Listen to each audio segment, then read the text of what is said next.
এই সবজিটির সঙ্গে আমরা সবাই পরিচিতি, তাই তো? আমাদের বাড়িতে নিরামিষের দিনে প্রায়ই কিন্তু চাল কুমড়ো নারকেল কুড়ো দিয়ে ছেঁচকি হয়।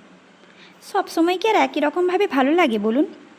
তাই আজ একটু অন্যরকমভাবে চাল কুমড়ো বানাবো, চাল কুমড়োর চপ।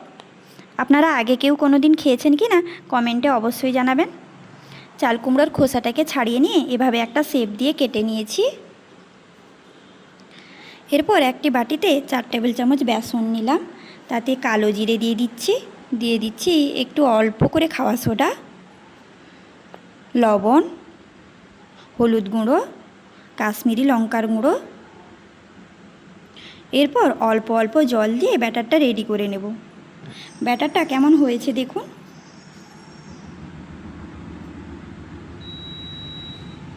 এবার চাল কুমড়োটাকে ব্যাটারে ডুবিয়ে দিয়ে গরম তেলে এক এক করে দিয়ে দিলাম।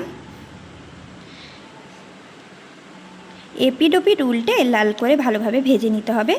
এতে কিন্তু তেমন কোনো খাটনি নেই, ঝুট ঝামেলাও নেই। আজ বিকেলেই কিন্তু ট্রাই করে দেখুন।